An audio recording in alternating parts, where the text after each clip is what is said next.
কাৰ বিৰুদ্ধে ক্ৰমাৎ তীব্ৰতৰ আন্দোলন জাতীয়তাবাদী যুৱ ছাত্ৰৰ প্ৰতিবাদত কপিল সমগ্ৰ ৰাজ্য পুনৰ কা বিৰুদ্ধে গৰজি উঠিল দল সংগঠন উত্তাল প্ৰতিবাদ নাগৰিকত্ব সংশোধনী আইন বাতিলৰ দাবীৰে সমগ্ৰ ৰাজ্যজুৰি মঙ্গলবাৰে জাতীয়তাবাদী যুৱ ছাত্ৰ পৰিষদৰ উত্তাল প্ৰতিবাদ ৰাজ্যৰ প্ৰান্তে প্ৰান্তে মহকুমাধিপতি কাৰ্যালয়ৰ সন্মুখত অসম জাতীয়তাবাদী যুৱ ছাত্ৰ পৰিষদৰ ধৰ্ণা কাৰ্যসূচী ৰূপায়ণ কৰে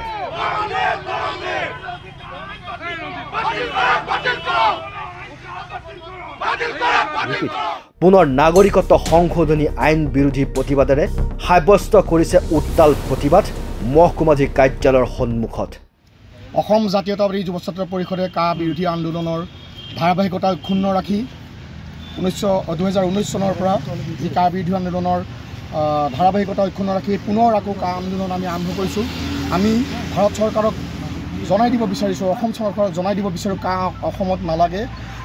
আমি কা নেমানো আমি এতিয়াই নহয় আমি ভৱিষ্যতো কা নেমানো আমি নতুন পুৰুষক শিকাম কা নেমানিবি কেতিয়াও কা আমাক নালাগে আমাৰ অসমৰ জাতিক অসমীয়া জাতিদংকী যিখন আইন আমাৰ ওপৰত আমি এনেই বিদেশী বুজা ইমান লৈছোঁ আৰু ল'ব নোৱাৰোঁ আমাৰ ঘৰত মাটি বাৰী নাই ইয়াত অবৈধ মানুহে যেতিয়া আহি পেলাই বসবাস কৰিবহি আমাৰ গোটেই সমাজখন চেদেলি বেদেলি হৈ যাব গতিকে আমি এখন জাতিদ্ৰোহী অগণতান্ত্ৰিক অসাংবিধানিক এখন আইন আমি ভৱিষ্যতেও মানি নলওঁ আমি উত্তৰ পুৰুষৰ কাৰণে মানি নলওঁ আৰু এই চৰকাৰখনক আমি ধিক্কাৰ জনাইছোঁ যি এই কাৰণেই যে এই চৰকাৰখনে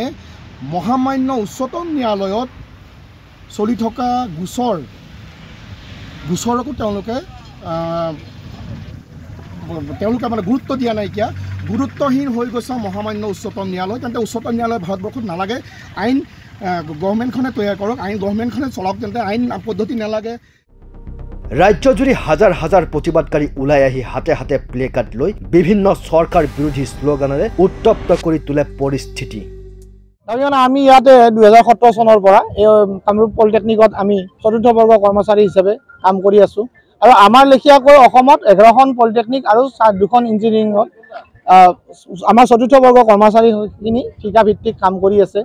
আৰম্ভণিৰ পৰা 2017 পৰা আজিলৈকে আমি দৰমহা নিয়মীয়া নাপাওঁ কেতিয়াবা আমি 6 মাহৰ মূৰত কেতিয়াবা 14 মাহৰ মূৰত আৰু এইবেলি আমি 18 মাহ 2023 চনটোত আমি দৰমহা দেখা পোৱা নাই 22ৰ আমি ছেপ্টেম্বৰত পাইছিলোঁ তেতিয়াৰ পৰা আমি দৰমহা কি দেখা নাই কিন্তু আমি কাম কৰি আছোঁ আমাৰ দৰমহাখিনি বিচাৰি আমি যেতিয়া আমি আমাৰ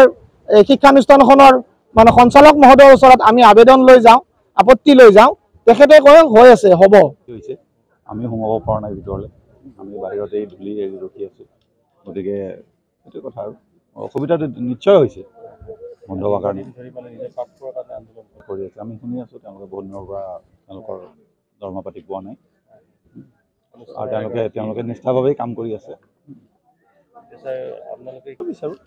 নিশ্চয় বিচাৰোঁ আমি পোৱাটো ইয়াততো আৰু বেলেগটো ভাবিবলগীয়া নাই মানুহে কাম কৰিছে দৰমহা পাব লাগে আমিওতো পাই আছোঁ আমি কৰি আছোঁ নাগৰিকত্ব সংশোধনী আইন বাতিলৰ দাবীৰে অসম জাতীয়তাবাদী যুৱ ছাত্ৰ পৰিষদে মহকুমাধিপতিৰ জৰিয়তে ভাৰতৰ ৰাষ্ট্ৰপতিলৈ প্ৰেৰণ কৰে স্মাৰক পত্ৰ news desk my news any